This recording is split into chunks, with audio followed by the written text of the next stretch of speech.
Assalamualaikum warahmatullahi wabarakatuh.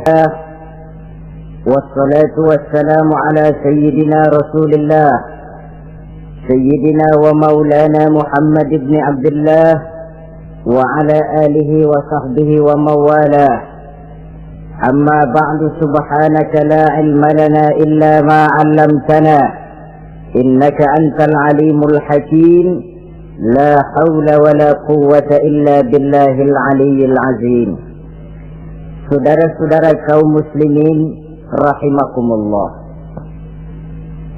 ada 3 perintah Allah yang berangkai dalam Al-Quran yang menurut para ulama tidak diterima yang satu apabila yang lain tidak dikerjakan. Rangkai dalam Al-Quran yang menurut para ulama tidak diterima yang satu apabila yang lain tidak dikerjakan. Di antaranya ayat aqimus shalah wa atuz zakah. Yang kedua ati'ullaha wa ati'ur rasulah. Dan yang ketiga ayat anishkurli wali walidaika. Perintah ini merupakan perintah yang berangkai. Aqimus shalah wa atuz zakah. Dirikan salat dan bayar zakat. Artinya tidak diterima salatnya orang yang tidak membayar zakat, dan tidak diterima zakatnya orang yang tidak mendirikan salat. Perintah ini berangkai pada saat salat. Itu juga pada ayat ati'ullaha wa ati'ur rasul. Taatlah kamu kepada Allah dan taatlah kamu kepada Rasul. Tidak diterima taat kepada Allah kalau membelakangi Rasul, dan tidak diterima mentaati Rasul kalau tidak mentaati Allah. Keduanya berangkai dan tidak terpisahkan satu dengan lainnya. Taat kepada Allah artinya harus taat juga kepada Rasul. Mengamalkan Quran artinya juga harus dengan mengamalkan sunnah. Oleh karenanya sering diingatkan, usaha memisahkan umat Islam dari Islamnya selalu diawali dengan memisahkan umat Islam dari ulamanya, dan ini bukan urusan baru. Sejak zaman dahulu orang-orang yang anti kepada Islam selalu berusaha memisahkan umat Islam dengan Islamnya, ulamanya, dan ini bukan urusan baru. Sejak zaman dahulu orang-orang yang anti kepada Islam selalu berusaha memisahkan umat Islam dengan Islamnya. Caranya pertama dipisahkan umat dari ulama. Kalau cara ini berhasil, mereka masuk kepada tingkat yang kedua, ditanamkan keraguan kepada sunnah. Kalau cara ini pun juga mereka berhasil, masuk kepada bagian ketiga yang terpenting, menanamkan keraguan kepada Al-Quranul Karim. Kalau umat sudah meragukan Al-Quranul Karim, maka tidak ada lagi yang bisa diharapkan. Oleh karena itu, ati'ullah dan ati'ur Rasul tidak bisa dipisahkan satu sama lain. Apabila kita mengamalkan ajaran Quran, seiring dengan itu kita juga harus menegakkan wali walidaika, kata Allah. Hendaklah engkau bersyukur kepadaku dan bersyukur kepada ibu bapakmu. Bersyukur kepada Allah tapi tidak bersyukur kepada ibu bapak tidak diterima. Bersyukur kepada ibu bapak tapi tidak bersyukur kepada Allah juga ditolak. Oleh karenanya keduanya tidak bisa terpisahkan satu sama lain. Orang yang pandai bersyukur kepada Allah, dia harus pandai juga bersyukur kepada ibu dan bapaknya. Bersyukur kepada ibu bapak artinya berbakti kepada kedua orang tua kita. Kalau kita perhatikan, dan inilah pokok yang akan kita bicarakan pada pertemuan ini, soal berbakti kepada ibu dan bapak. Kalau kita perhatikan, kedudukan kedua orang tua dalam Al-Quran itu tinggi sekali. Kita baca misalnya, dalam kedua orang tua dalam Al-Quran itu tinggi sekali.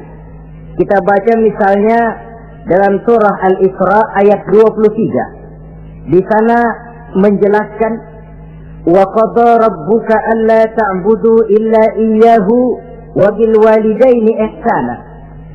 Dan Allah Tuhanmu telah memutuskan, telah menetapkan jangan kamu menyembah selain daripadanya, dan berbaktilah kepada kedua orang tua. Kita perhatikan tartibul kalimat atau tertib urutan kalimat dalam ayat ini. Pertama, jangan menyembah selain kepada Allah. Yang kedua, berbakti kepada kedua orang tua. Allah, setelah itu kedua orang tua. Begitu tinggi kedudukannya sampai dirangkaikan dengan kewajiban menyembah hanya kepada Allah. Dalam surah An-Nisa ayat 36 kita temukan, wa'budullaha wa la tusyriku bihi syai'a wa bil walidaini ihsana. Sembahlah Allah, jangan engkau sekutukan ia dengan sesuatu pun, dan berbuat baiklah kepada kedua orang tuamu. Lagi-lagi di sini perintah bertauhid, perintah menyembah hanya kepada Allah dirangkaikan dengan perintah berbakti kepada kedua orang tua. Dalam kehidupan sehari-hari biasanya perintah penting lahir pertama, perintah penting kedua lahir pada urutan kedua. Dari segi prioritas kita bisa melihat tingginya kedudukan kedua orang tua kita di dalam kehidupan ini. Lalu orang tua adalah bapak dan ibu. Keduanya mempunyai peranan. Lalu orang tua adalah bapak dan ibu. Keduanya mempunyai peranan yang sangat besar sejak lahirnya kita ke alam dunia ini sampai kita meningkat menjadi anak-anak, remaja, dewasa. Bapak misalnya kita lihat sibuk mencari nafkah. Ia pergi pagi, pulang sore, peras keringat, banting tulang, karena cita dan harapan agar anaknya kelak hidup lebih baik dari dia sekarang ini. Dan untuk itu dia rela peras keringat, banting tulang. Seolah-olah dia berkata, ayahmu biarlah kaki jadi kepala, kepala jadi kaki, asal kau kelak jadi orang. Yang kadang-kadang setelah kita sang anak ini jadi orang, sering lupa kacang akan kulitnya. Sehingga boleh jadi orang lalu berkata, kalau orang tua kaya, anak jadi raja. Kalau anak yang kaya, orang tua sering jadi budak. Orang tua kaya, anak jadi raja. Apa yang dia mau jadi kenyataan. Tapi kalau anak yang kaya, kadang-kadang orang tuanya yang jadi budaknya. Lalu di samping sibuk mencari nafkah, bapak juga memberikan perlindungan dalam kehidupan ini. Menjadi simbol wibawa yang pada suatu saat kita akan merasakannya kalau dia sudah tidak ada. Begitu barangkali kecenderungan orang, seperti kata Imam Al-Ghazali, kamu baru merasa pentingnya suatu nikmat kalau dia sudah hilang dari diri kamu. Kita baru terasa pentingnya sehat kalau lagi sakit. Baru tahu pentingnya gigi kalau lagi sakit gigi. Keadaan seorang bapak dalam hidup ini, di samping dia pelindung, juga menjadi simbol wibawa dalam kehidupan di masyarakat. Orang sering berkata, gue bukan takut sama lo, gue segan sama orang tua lo. Masih ada yang disegani, masih ada yang dihormati. Pantas saja kalau kita ambil dari sejarah, ketika baginda Rasul ditinggal wafat oleh Khadijah, oleh pamannya Abu Thalib, gangguan kafir Quraisy makin meningkat. Kenapa? Kemarin-marin mereka mau menghadang Nabi, mau menghantam Nabi, masih mandang Khadijah binti Khuwailid, seorang bekas janda bangsawan. Mereka masih memandang Abu Thalib, orang tua yang disegani. Sekarang dua-duanya sudah tidak ada, apalagi yang mau disegani, hantam saja sudah Muhammad. Itu pun dirasakan oleh pribadi Nabi kita. Saudara-saudara kaum muslimin, Nabi kita. Saudara-saudara kaum muslimin, apalagi yang namanya ibu, dia lebih banyak menangani kita. Pantas kalau Rasul satu saat ditanya orang, ya Rasul, siapa sih yang paling harus saya taati di dunia ini? Ibumu. Lalu siapa lagi ya Rasul? Ibumu. Kemudian setelah itu siapa ya Rasul? Ibumu. Setelah itu siapa ya Rasul? Bapakmu. Ibu, baru bapak. 3 berbanding 1. Kenapa harus begitu? Kita lihat. Pertama, yang namanya ibu Sejak proses kehamilannya sudah istilah Quran hamalathu wahnan ala wahnin. Dia mengandung kita dalam keberatan yang bertumpuk di atas keberatan, berat kuadrat. Bahkan sebelum itu, sejak ngidam anaknya, ibu kita itu sudah kita siksa. Yang kepengen dimakan, yang bukan-bukan, muntah nggak karu-karuan, keinginan yang tidak musim. Sampai ketika terjadi proses kehamilan, dari hari ke hari hamilnya makin lama, makin berat, makin lama, makin besar. Kemana-mana dibawa, belum pernah ditaruh. Ini berat mau ke pasar, taruh dulu sebentar, tidak. Itu ya saudara, orang hamil itu ya, saya sendiri alhamdulillah belum pernah hamil. Tapi kalau kira-kira 2 kilo, jantung di perut kemana-mana bawa. Apa enak kayak begitu? Kehamilannya makin lama makin besar, makin lama makin besar. Tidurnya pun sudah serba sulit dan serba salah. Sampai dia kepada saat kelahirannya, saat melahirkannya, berhadapan dengan 2 pilihan. Kalau tidak hidup, mati. Dan seorang suami tidak pernah menghadapi saat-saat kritis macam gitu. Paling-paling waktu istrinya melahirkan, dia cuma nungguin di depan pintu. Bingung, gelisah, tapi masih sempat ngerokok. Si istri sudah pasrah berhadapan dengan kalau tidak hidup, mati. Saudara hadirin saya hormati, dalam pilihan itu dia lahirkan anaknya sealam ini. Dan maha adil Allah. Andai kata pun seorang perempuan salah dalam perjuangan ketika melahirkan anaknya, dia meninggal, dia mendapat pahala seperti orang yang mati syahid. Sebab orang mati syahid itu ada 3 macam. Ada syahid dunia akhirat. Ini orang yang pergi perang membela agama, niatnya karena Allah, dia gugur di medan perang, syahid dunia akhirat. Tidak usah dimandikan, dikafankan, disolatkan, dikubur dengan pakaian yang dia pakai, yang berlumur darah itu. Yang kedua, ada orang mendapat syahid akhirat. Artinya, mendapat pahala seperti pahalanya orang yang mati syahid. Tetapi jenazahnya tetap wajib diurus seperti biasa, dimandikan, dikafankan, tetap wajib diurus seperti biasa, dimandikan, dikafankan, disolatkan. Hanya pahalanya seperti pahala orang mati syahid. Siapa mereka? Al-Gharik, orang yang mati tenggelam, kelelep di kali, itu mati syahid, syahid akhirat. Apalagi Sahibul Hadmi, orang yang tertimpa benda keras secara mendadak, mati syahid, syahid akhirat. Di dunianya tetap wajib diurus seperti biasa. Saudara lagi jalan enak-enak ketiban batu 2 ton, mati, mendapat pahala syahid, syahid akhirat. Tapi jangan diniatin. Kalau diniatin, saya mah pilih selap aja dah, lalu nyebur ke kali, mati syahid. Tidak, konyol malah itu, bunuh diri namanya. Nah, diantaranya yang mati syahid itu perempuan yang meninggal pada saat melahirkan. Mati syahid itu perempuan yang meninggal pada saat melahirkan anaknya. Tapi masalah kita dalam pilihan antara hidup dan mati, dia lahirkan anaknya sealam ini. Lalu proses mengasuh dan membesarkan lebih banyak sang ibu ketimbang sang bapak.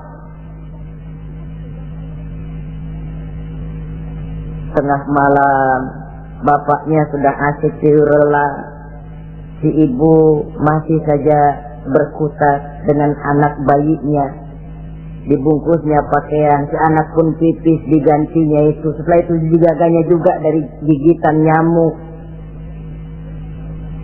Sehingga pepatah bilang, kasih ibu sepanjang jalan, kasih anak sepanjang galah. Ini berarti bahwa bagaimanapun upaya hendak menebus jasa daripada ibu, memang sulit untuk tersebut. Oleh karenanya saudara-saudara, apa sebenarnya kewajiban seorang anak kepada kedua orang tuanya? Dengan kata lain, bagaimana kita berusaha untuk berbakti kepada ibu bapak ini? Di dalam kitab Tanbihul Ghafilin ada dijelaskan, lil walidi 'alal waladi asharatu huquqin. Orang tua mempunyai 10 hak terhadap anaknya. Dengan kata lain, kewajiban anak kepada orang tuanya ada 10. Pertama, at-ta'am in ihtaja. Memberikan kedua orang tua makan kalau dia keduanya memerlukan makanan. Malah yang lebih ideal dia usahakan agar makanan yang diberikan kepada kedua orang tuanya lebih baik dari yang dia makan sendiri. Kita kadang-kadang beli juga agar makanan yang diberikan kepada kedua orang tuanya lebih baik dari yang dia makan sendiri. Kita kadang-kadang beli juga kue, buahan, tapi kita sortir dulu. Ini rambutan yang kontes-kontes kasih babak sono. Saudara hadirin yang saya hormati, suatu saat Nabi Musa pernah memohon kepada malaikat Jibril, "Ya Jibril, tolong tunjuki siapa kira-kira teman saya di surga nanti." Lalu Jibril mohon kepada Allah, Allah memberitahu Jibril kasih tahu Musa, temannya di surga nanti tukang daging di pasar, jualannya di pojok parasnya begini-begini, semin. Nabi Musa ingin tahu apa keistimewaan tukang daging ini kok akan jadi teman saya di surga nanti. Dia samperin, "Assalamualaikum." "Waalaikumsalam." Lalu kenalan. Nabi Musa ikut ke rumah tukang daging ini. Diambil daging. Sampai di rumahnya, itu daging direbus. Direbus, matang, dia hidangkan kepada ibunya yang sudah tua renta. Disuapinya ibunya. "Tiap hari kamu kerjakan ini?" "Tiap hari," kata si anak tadi. "Saya beri makan kedua orang tua ibu saya yang sudah tua renta itu." Si ibu setelah disuapin oleh anaknya berdoa, "Allahumma ja'al ibni jalisa Musa fil jannah." Ya Allah, jadikanlah anak saya ini teman Nabi Musa di surga nanti. Amalan si anak cuma nyuapi ibunya, tapi doa ibunya itu yang dijawab dan diterima oleh Allah.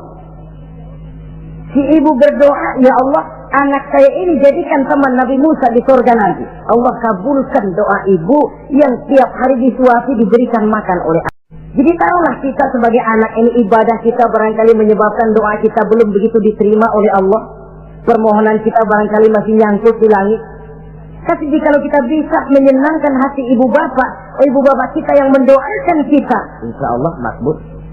Sebab orang tua itu doanya makbul, sumpahnya juga manjur. Kalau ibu sudah berkata, "Nak, air mata yang tertumpah terurai untuk mengasuh dan membesarkanmu, nak. Air susu ibu yang kau minum sampai kau tumbuh menjadi dewasa semacam ini, seluruh cucuran keringat dan jerih payah ibu rela, nak. Mudah-mudahan kau jadi orang berguna. Insya Allah hidup ada berkahnya."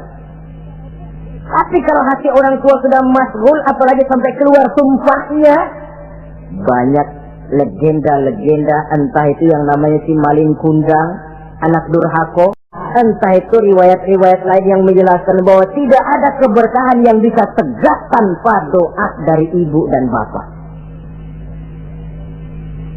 Saudara-saudara kaum muslimin yang saya hormati, memberikan makan kepada kedua orang tua. Sekarang kalau kedua orang tua mampu bagaimana? Tidak jadi soal. Tidak jadi soal orang tua mampu atau tidak kita mengirimkan makanan. Apalagi kalau orang tua kita sudah lanjut usianya, ialah kalau umur 40-50 tahun masih bisa makan sendiri. Tapi pada saat saudara yang berbahagia dikaruniai orang tua berumur panjang, 70, 80, 90 tahun, sesuai dengan janji Allah, "Wa man nu'ammirhu nunakkishu fil khalqi." Siapa yang kami panjangkan umurnya, kami kurangi bentuk kejadiannya. Artinya berkurang nikmat Allah itu. Panjang umur, nikmat berkurang. Artinya mata sudah lamur, pikiran sudah rada pikun. Nunakkishu fil khalqi, berkurang kejadian asalnya itu. Kesempurnaannya sudah tidak ada lagi. Mengurus orang tua macam begitu memang kalau nurutin pegelnya ya makan nasi. Kadang-kadang karena pikun pagi-pagi pengen kita beli es puket. Makan. Lagi zaman susah tukang bubur kepengen makan bubur. Tapi di situ ujian. Begitulah dahulu orang tua kita melayani kita dikala kita belum masih merah, belum bisa berbuat apa-apa, belum punya pilihan. Tapi mereka sabar, mereka ikhlas. Tidak sabarkah kita? Tidak ikhlaskah kita di hari tua mereka? Kita mengasuh dan melayani mereka.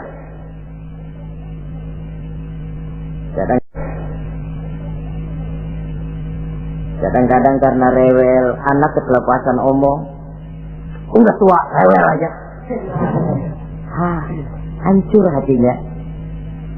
Dalam keadaan tidak berdaya, mendapat kata yang tidak enak lagi dari anak-anaknya.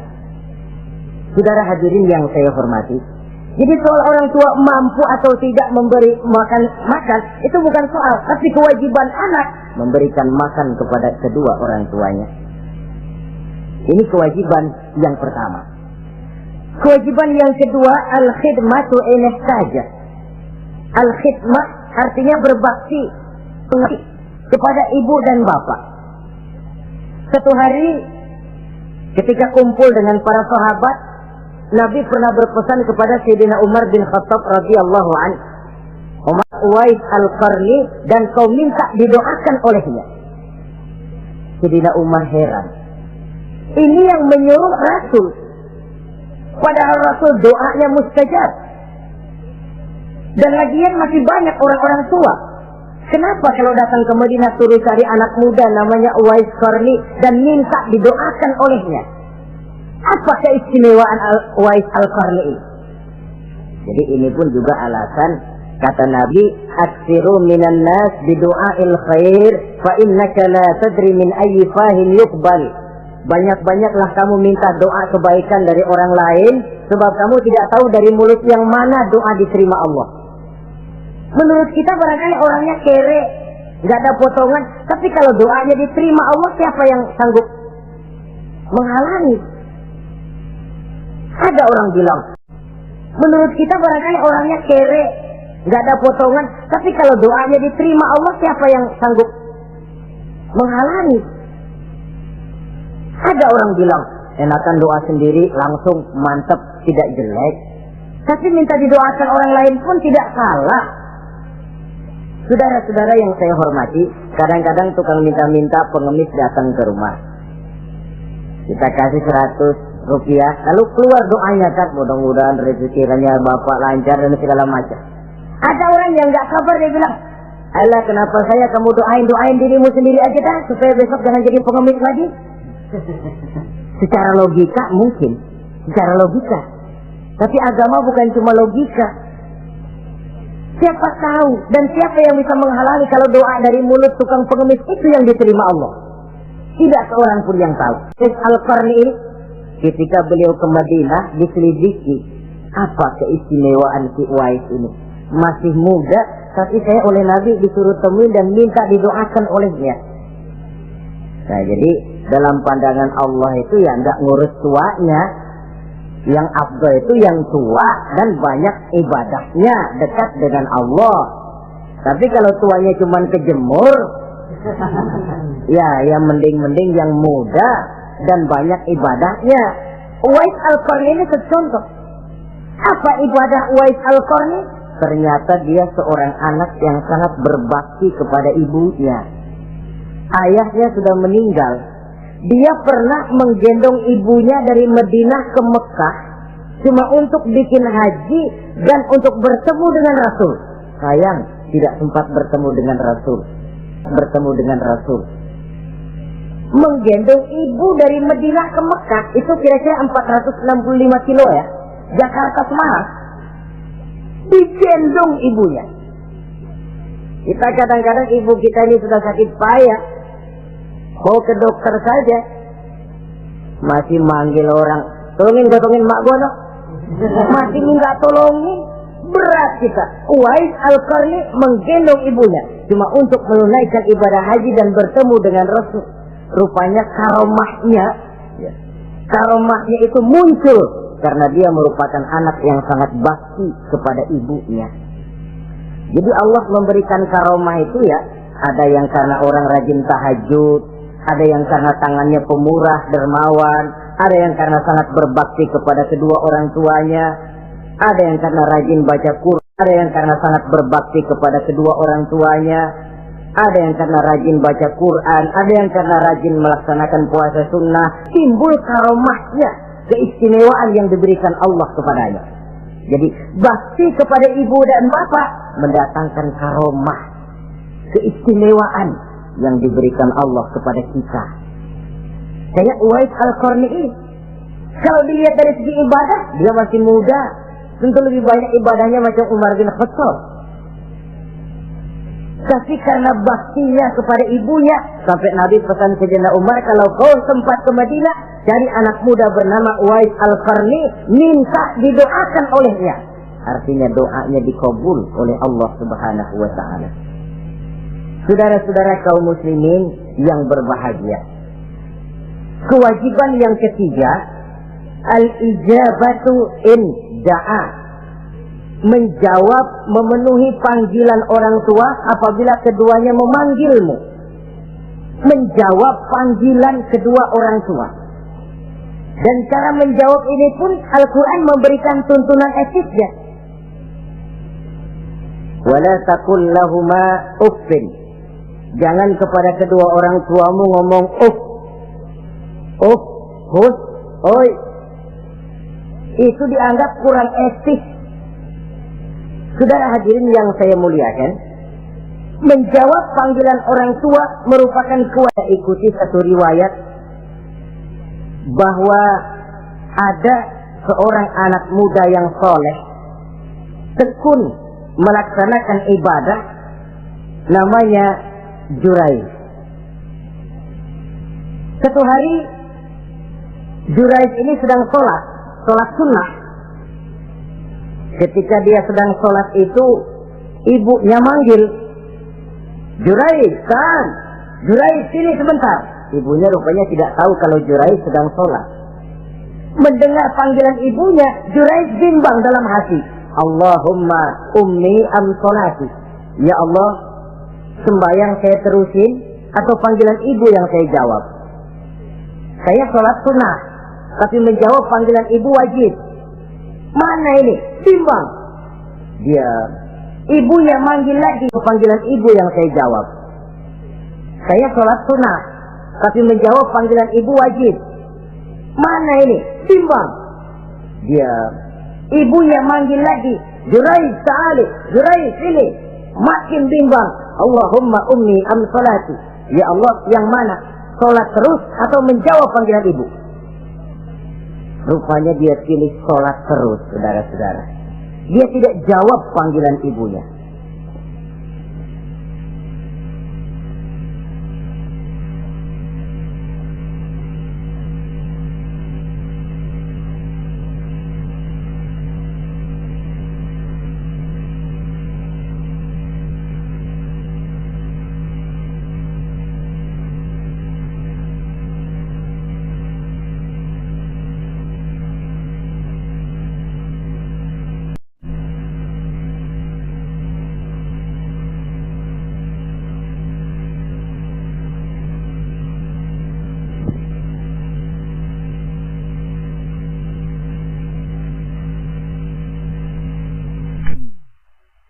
Karena panggilannya tidak dijawab ini, mangkel rupanya hati sang ibu.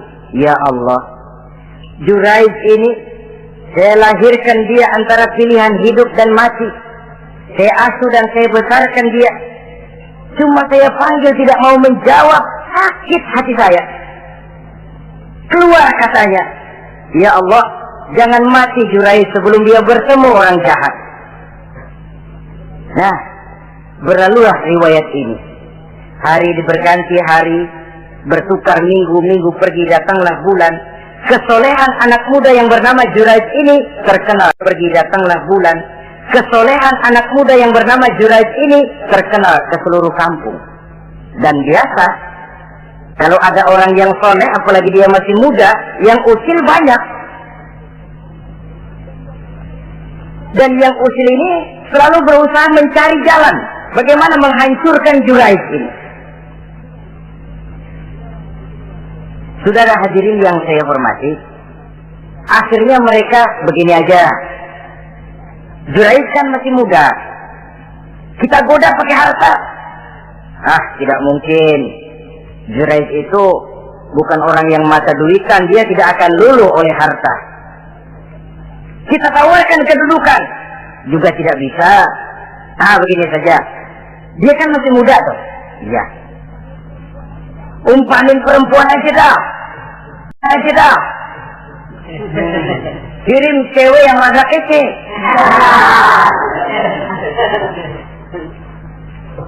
Dicarilah perempuan untuk menggoda Jurayj ini. Sampai satu malam Jurayj sedang ibadah di mihrab dalam masjid, masuk perempuan ini dengan langkah gemulai, dengan suara merdu mendayu-dayu, mencoba merayu, membujuk, memperdaya, mempesona Jurayj. Tapi enggak kena.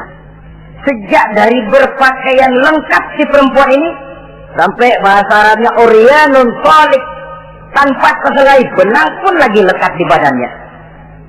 Menggoda Jurayj, memegang Jurayj, muter-muter di depan Jurayj, tanpa selembar benang pun lekat di badannya.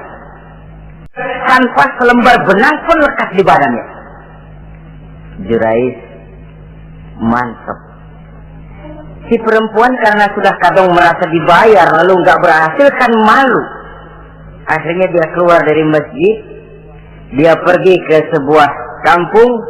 Di sana dia berzina dengan seorang pengembala kambing dan hamil.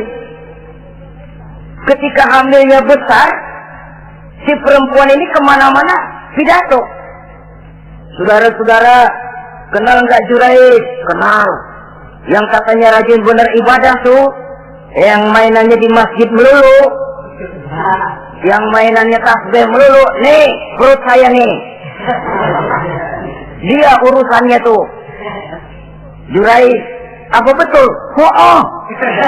Kan ada yang bikin pakai batu sampai berdarah kakinya, berdarah tangannya, caci maki orang sudah nggak karu-karuan. Masjid lo ya, topeng doang lo. Saudara hadirin yang saya hormati, kita lihat di sini, Jurayj sedang sholat sunnah, dipanggil oleh ibunya, tidak menjawab, cuma itu ilasnya, dan ibunya pun tidak tahu kalau Jurayj sedang sholat. Keluar omongan yang tidak enak dan omongan itu manjur. Kata Jurayj, saudara-saudara begini, apakah di antara saudara-saudara ada yang lihat saya melakukan zina dengan perempuan ini? Tidak ada. Lalu atas dasar apa saudara menuduh saya? Ya pengakuan si perempuan tadi. Nggak bisa dong kalau nggak ada saksi. Sekarang begini saja. Bagaimanapun saya ngotot, saudara nggak percaya, kita tunggu saja lahir. Kita tanya dia nanti siapa bapaknya. Baiklah kalau begitu. Ditunggulah saat kelahiran sang bayi. Begitu bayi itu lahir ke alam ini, bron merah, masih orok. Setelah dibersihkan, ditekan perutnya oleh Jurayj. Ya gulam, kul man abuk. Bayi, tolong kasih tahu siapa bapakmu. Dengan izin Allah itu orok, bayi yang masih merah ngomong, bapak saya tukang ngangon kambing di kampung Ano. Kata Jurayj tuh kan, gua tuh juga bukan gua ya. Gak percaya sih ente, main sabot aja. Begini akhirnya nih, ternyata sedang sholat sunnah dipanggil, tidak menjawab, ibunya mangkel, keluar omongan tidak enak. Itu masih akhirnya nih, ternyata sedang sholat sunnah dipanggil, tidak menjawab, ibunya mangkel, keluar omongan tidak enak. Itu masih manjur. Apalagi kalau nggak lagi ngapa-ngapain, dipanggil nggak jawab, atau menjawab dengan panggilan yang nyakitin hati, tentu saja lebih manjur lagi ucapan orang tua kita itu. Saudara-saudara yang saya hormati, jadi kewajiban ini al-ijabatu inda'a, menjawab apabila dipanggil. Teorinya mudah ini, praktiknya yang sulit. Pada suatu saat kita sedang menghadapi urusan yang sangat penting, orang tua manggil. Pada suatu saat kita sedang menghadapi tamu untuk sesuatu yang vital, orang tua manggil. Pada saat semacam itu, seperti ada hadis, tuan rumah wajib menghormati tamu. Itu sih mudah dalam situasi normal. Kondisi begini untuk mengamalkan hadis tadi bisa apa tidak menghormati tamu dalam kondisi yang memang kita ini sudah mestinya istirahat.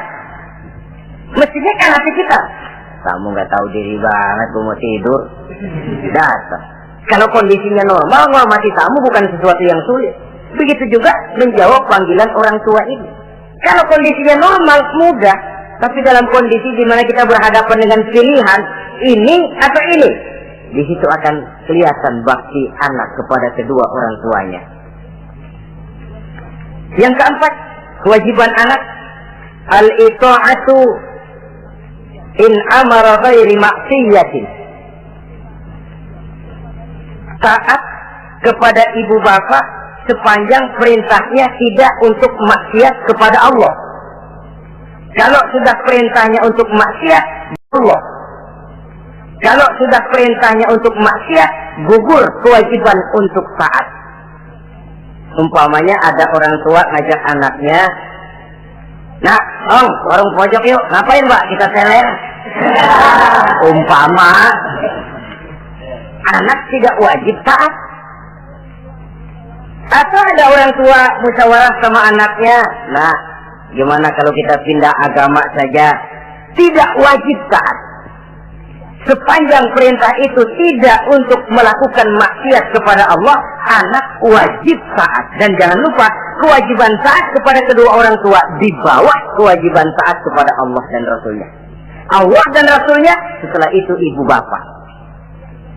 Apabila perintah tidak untuk melakukan maksiat, maka anak wajib untuk melakukan taat kepada maksiat, maka anak wajib untuk melakukan taat kepada kedua orang tuanya.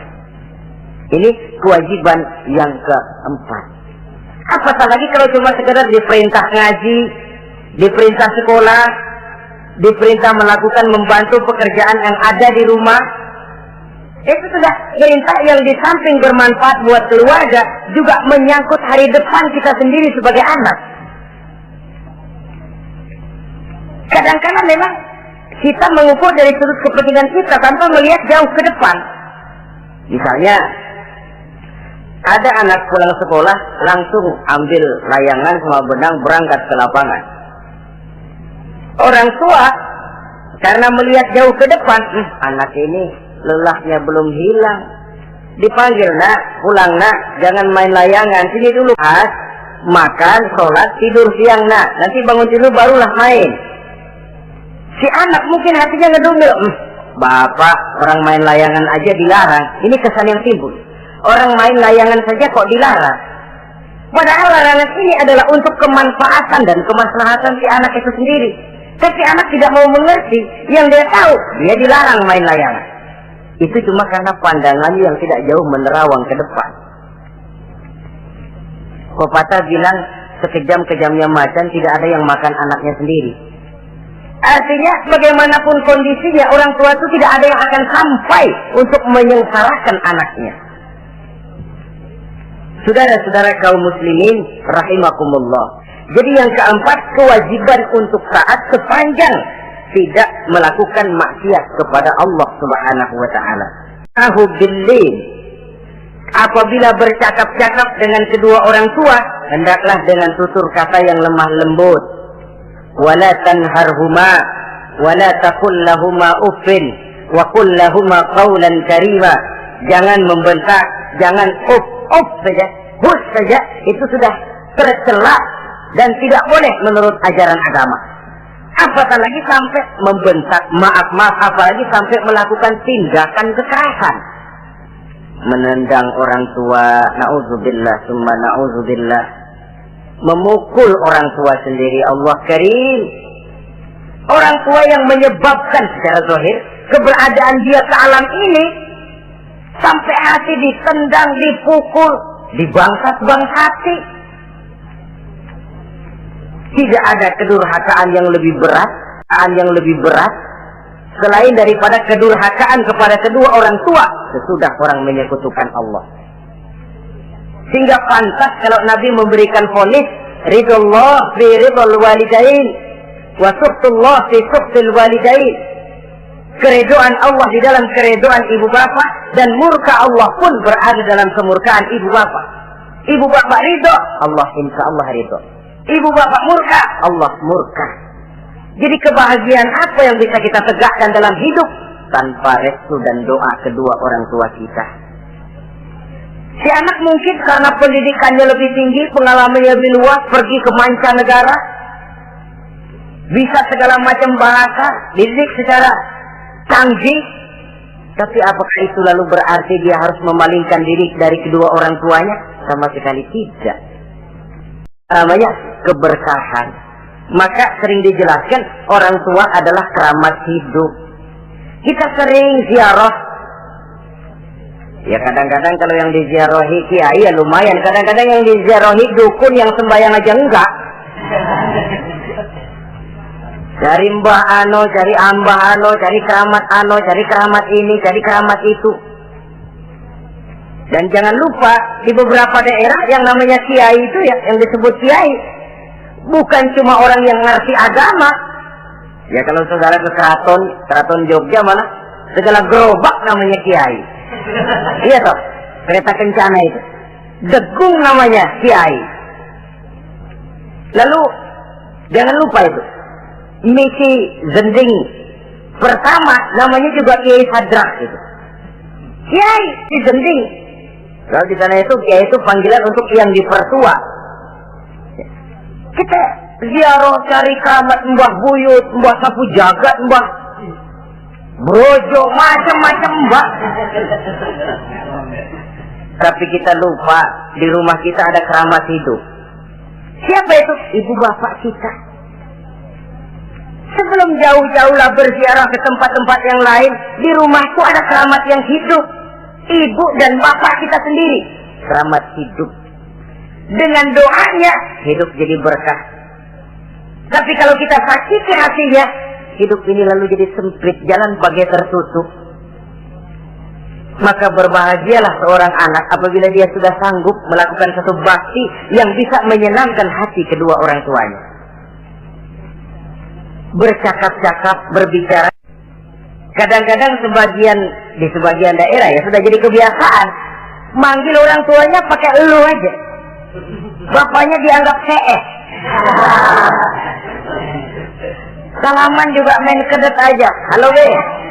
Di santu bapaknya nggak boleh melek, main buat aja. Dari panggilan saja, saudara hadirin yang saya muliakan, sudah memberikan cermin. Sebab bahasa adalah cermin dari pribadi orang. Kalau kepada orang tua kita sendiri kita memakai ke bahasa yang kasar, cermin bahwa pribadi kita memang pribadi yang kasar. Jadi pantas kalau agama mengatakan, apabila kedua orang tuamu sudah mencapai usia lanjut, wala tanharhuma, jangan membentak, wala taqul lahum, bicara wa qul lahum qaulan karima, sampaikan berbicara kepadanya dengan qaulan karima, kata-kata yang mulia, bukan kata-kata yang bagus dan indah diminta, qaulan karima, kata-kata yang mulia. Ya Allah, luhur indah betul bahasa Quran ini. Berbicara kepada kedua orang tua dengan kata-kata yang mulia. Jadi sekedar itu saja tidak boleh, konon lagi sampai membentak. Termasuk orang tua ini yang mertua. Kalau orang tua kan tiga loh. Orang tua yang menyebabkan kita lahir ke dunia, ibu bapak kita. Orang tua yang mempercayakan anaknya kepada kita, mertua kita. Dan orang tua yang mendidik kita, guru kita. Ketiganya berfungsi orang tua. Kewajiban ini juga berlaku. So, mertua kan cuma sekedar istilah. Pada hakikat kita, mertua kita. Dan orang tua yang mendidik kita, guru kita. Ketiganya berfungsi orang tua. Kewajiban ini juga berlaku. So, mertua kan cuma sekedar istilah. Pada hakikatnya dia adalah orang tua kita juga. Jangan lalu berbeda karena cuma dia bapaknya istri kita. Sama saja. Kalau kepada orang tua sendiri menghormati, lalu kepada mertua kita kurang begitu perlu, itu sudah satu sikap yang tidak adil. Tentu itu akan menyakiti hati istri. Atau kalau dia istri akan menyakiti hati suami. Berkata dengan kata-kata yang mulia. Saudara-saudara, yang keenam, in ihtaja ilal kiswah kasahu in qadar 'alaiha. Kalau dia perlu pakaian, berikan pakaian walaupun dia sendiri mampu membeli. Nah, antarin bapak beli kacang. Yang ngajak beli, kewajiban anak bayarin. Jangan mentang-mentang bapaknya cuma minta dianterin, bener-bener nganterin. Bapaknya ngeluarin dompet cuek aja. Mana ada kembalinya, Pak? Wah, kembalinya ditarik. Ya, kalau anak belum punya penghasilan ya wajar. Yang kita maksud di sini, anak sudah mandiri dan punya penghasilan yang memadai, bahkan mencukupi untuk membantu orang tuanya. Saudara hadirin yang saya muliakan, dan ini juga kalau memang bisa, seharusnya orang tua kita pakaikan yang lebih baik dari yang kita pakai sendiri. Kalau bisa. Sebab nantinya sikap kita kepada orang tua kita itu akan jadi bahan bibir di masyarakat. Jangan ya, dia enak-enakan orang tuanya begitu aja ya. Mungkin di depan kita gading, tapi orang tuanya tiap hari kerja begitu berat. Saudara hadirin yang saya hormati, sekali lagi, di depan kita orang mungkin tidak berani bicara, tapi di belakang itu akan jadi buah bibir. Ini dari segi kita memelihara muru'ah. Yang ketujuh, al-masyu khalfuhu. Kalau jalan, mengiring. Artinya, di belakang orang tuanya. Ini adabnya. Adab berjalan. Saudara yang saya hormati, ini yang dicontohkan oleh baginda Rasul. Jika berjalan dengan orang-orang tua, beliau belakangan. Kenapa? Ini merupakan simbol penghormatan kita kepada orang yang lebih tua daripada kita. Jika berjalan dengan orang-orang tua, beliau belakangan. Kenapa? Ini merupakan simbol penghormatan kita kepada orang yang lebih tua daripada kita.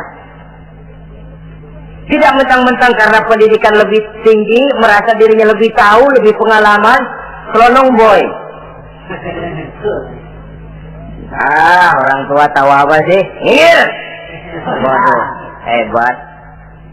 Saudara hadirin yang saya hormati, al-masyu khalfuhu, berjalan di belakangnya. Begitu juga untuk mengemukakan pendapat. Kalau suatu saat orang tua mengajak musyawarah, dengarkan dulu omongannya, tangkap seluruhnya. Kalau kita merasa bahwa itu salah, jangan lalu dipotong. Salah Pak, jangan begitu, Bapak kolot sih. Salah, jangan. Itu sudah merupakan suatu dosa, melukai hati kedua orang tua. Kalau toh dianggap kita diminta mengemukakan pendapat, kemukakan pendapat itu. Kalau menurut saya sih begini. Dan itu memang orang tua yang bijaksana. Dia juga tidak cuma memaksakan pendapatnya, tapi juga minta pendapat dari si anak. Ada timbal balik, sistemnya komunikasi keseimbangan. Inilah makna ucapan Nabi, bukan termasuk golonganku, kata Nabi. Orang tua yang tidak sayang kepada anak muda, dan orang muda yang tidak menghormati orang tua, bukan golonganku. Jadi seimbang tuh. Yang tua sayang yang muda hormat yang tua. Tapi yang tua jangan minta dihormati. Ini kewajiban orang muda, hormati. Kewajiban orang muda, hormati. Kewajiban yang tua apa? Sayangi yang muda. Jangan mentang-mentang yang muda harus menghormati yang tua. Lalu yang tua minta dihormati, gila hormat. Gua kan tuaan lo, kalau salaman sama gue cium tangan ya. Pokoknya kalau lo nggak nanya, gua nggak nanya. Mentang-mentang tua lalu pasang tarik. Tidak, mana kalau menurut tradisi Islam ya, tradisi Islam saya katakan, Nabi itu siapapun yang beliau temui, beliau yang pertama kali memberi salam. Sebab bila dua orang muslim ketemu, yang terbaik adalah yang pertama ngasih salam. Si A, si B ketemu, siapa yang paling baik di antara keduanya? Yang duluan ngucap salam. Jadi berebut ngucap salam. Kita zaman sekarang kadang-kadang kita sudah assalamualaikum yang nyautin kayak mukanya pakai ditekuk. Kita sudah yang muda mau menghormati, yang tua malah gila hormat. Yang muda jangan cuma minta disayangi, tapi nggak sanggup menghormati yang tua. Sistem keseimbangan. Yang tua sayang yang muda hormat kepada yang tua. Kalau ini terwujud, nikmat kehidupan bermasyarakat ini. Kadang-kadang kan pincang, yang tua nggak sayang sama yang muda. Ada bakat-bakat terpendam yang mau maju dianggap saingan. Kalau yang begini maju rusak gua nih. Lalu diteken. Lalu yang muda pun karena merasa pendidikan lebih tinggi, pandangan lebih luas, nyelongcong jadinya. Kurang ajar sama yang tua. Timbul gap, timbul misunderstanding, salah pengertian. Kalau sudah begitu, kesatuan dan persatuan sulit diwujudkan. Maka usaha pun lalu tidak seperti yang saudara-saudara yang saya hormati. Yang ke-8 sekarang, kewajiban anak itu apa? Al-irda'u lahu bima radiya li nafsihi. Mencari keredoan dari orang tua tentang sesuatu yang dia ridho. Artinya orang tua kita senang apa? Kita berusaha senang itu. Mengukur orang tua itu dengan diri. Ukurannya diri. Yang orang tua kita senang, kita berupaya senang. Orang tua kita senang ngaji, berusaha kita untuk senang hadir di majelis taklim. Orang tua kita senang baca Quran, kita juga berupaya senang baca Quran. Sebab yang paling membesarkan hati orang tua sesungguhnya tidak lain kalau dia melihat anaknya ini sesuai dengan yang dia harapkan. Oh, kalau sudah begitu orang tua itu cucuran keringatnya, peras keringat banting tulangnya, keringatnya, peras keringat banting tulangnya, jibakunya, rasanya hilang capeknya. Kebahagiaan orang tua tidak cuma kalau anaknya jadi kaya lalu mengantarkan makan, minum, buahan, peralatan yang serba lengkap, tidak. Lebih dari sekedar itu orang tua berharap dia bisa menerima pensiunan pahala dari meninggalkan anak yang soleh. Alangkah indahnya jika orang tuanya nanti wafat meninggalkan alam ini, anak-anaknya mengurubungi di sekelilingnya, memimpin orang tuanya membacakan syahadat, anak-anaknya juga yang memandikan, anak-anaknya yang menyolatkan, anak-anaknya yang menurunkan dia ke liang lahat, anaknya yang mendoakan. Alangkah nikmatnya orang tua macam itu. Tapi kan langka. Di samping karena memang orang tua kurang mengarahkan, anak pun kurang perhatian ke arah itu. Begitu anaknya yang mandi. Tangga panggil sembayangi, anaknya malah nonton dari jauh, nggak ikut sembayangin, mau kok tegel. Kenapa nggak ikut sembayangin? Ya nggak bisa sembayangin. Ya kalau macam Abu Nuwas dulu nggak bisa, masih ada akal. Ikut sembayang jenazah. Dia nggak tahu kalau sembayang jenazah itu cuma diri, nggak pakai ruku, nggak pakai sujud. Imam takbir dia takbir, begitu takbir kedua dia kira ruku dia. Habis takbir lagi sujud. Orang-orang nggak ada yang sujud, bingung. Selesai ditanya dia, Bunda Nawas kenapa tadi pakai sujud? Dia bilang ini mayit dosanya kebanyakan.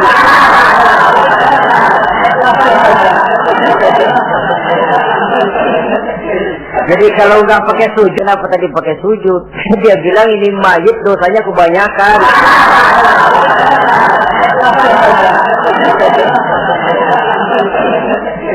Jadi kalau nggak pakai sujud dosanya nggak diterima katanya. Dosanya nggak diampuni kalau nggak pakai sujud. Makanya saya pakai sujud. Itu sih akal-akalan. Jawaban orang kepepet namanya. Saudara hadirin yang saya hormati, baiklah ya. Yang ke-9, al-ikrahu lahu bima yakrahu li nafsihi. Membenci apa yang dibenci oleh orang tuanya. Orang tua kita enggak senang judi, jangan dekati judi. Orang tua kita enggak suka minuman keras, jangan cekek botol. Orang tua kita enggak senang kalau kita pulang sampai pagi misalnya, jangan pulang pagi. Orang tua kita enggak senang kita hanyut dalam arus pergaulan bebas, batas ke hati kedua orang tua kita. Ini tidak berarti bahwa di depan orang tua baik lalu di belakang orang tua merdeka. Kalau di depan orang tua mah kalem, Begitu orang tua hilang, merdeka. Lalu berbuat semau-maunya, tentu tidak. Lalu yang ke-10, ad-du'a lahu bil maghfirah kullama da'a li nafsihi. Mendoakan kedua orang tuanya tiap kali dia mendoakan dirinya.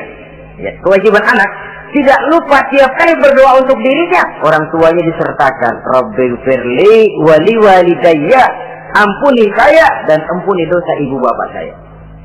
Pak, itu kalau orang tua masih hidup, ya. Sekarang kalau orang tua sudah meninggal, bagaimana berbaktinya? Gampang. Pertama, antasila akrabaihima, bersilaturahmi dengan kerabat yang ditinggalkan oleh orang tuanya. Jadi jangan kerabat yang ditinggalkan oleh orang tuanya. Jadi jangan setelah orang tua mati lalu kehabisan obor. Orang tuanya kita senang, anaknya kita benci, sama aja ngebenciin orang tuanya. Kan sering kejadian begitu. Zaman orang tuanya masih hidup, kawan medok, kawan lengket, orang tuanya udah mati, turunannya malah dimusuhin. Itu juga nyakitin orang yang sudah meninggal. Bersilaturahmi dengan kerabat yang ditinggalkan. Yang kedua, kalau orang tua sudah meninggal, cara berbuat baiknya bagaimana? Antastaghfira lahuma wa tad'u lahuma. Mohon ampun dan mendoakan keduanya. Itulah jadi orang soleh nikmatnya. Sudah mati pun kita masih kebagian doa. Orang soleh kemana-mana didoakan orang. Dia lagi tidur, ada yang sembahyang. Dalam tahiyat dia baca, Assalamu alaina wa ala ibadillahi sholihin. Ya Allah, berikan keselamatan kepada kami dan kepada hamba-hambamu yang soleh. Ini orang yang soleh, semua orang soleh kebagian doa itu, walaupun dia lagi tidur. Tidurnya didoakan orang. Dia sudah mati, kuburnya diziarahi orang, dibacakan doa. Lain kalau bajingan, liwat di kuburannya orang serem. Bajingan kemarin mati dipendam di sana. Lu jangan lewat sana, lu kesurupan. Liwat orang ngeri. Bagaimana lagi mau mendoakan? Yang ketiga, orang tua yang sudah meninggal itu cara berbaktinya, wa anta tasaddaqu lahuma. Kalau ada rezeki, bersedekah atas nama keduanya. Pak, 100.000 untuk pembangunan masjid, saya lihat pahalanya untuk almarhum kedua orang tua saya. Insya Allah sampai. Oh, kalau tidak sampai, Rasul tidak akan mengajarkan badal haji. Untuk apa? Diajarkan badal haji artinya amalan orang yang masih hidup ada kaitannya dengan orang yang dan mudah-mudahan Allah menjadikan kita anak yang bisa berbakti kepada kedua orang tua kita. Amin. Ini sajalah pertemuan kita yang singkat ini. Terima kasih atas segala perhatian dan mohon maaf atas segala kekurangan. Usikum wa nafsi bi taqwallah. Wassalamualaikum warahmatullahi wabarakatuh.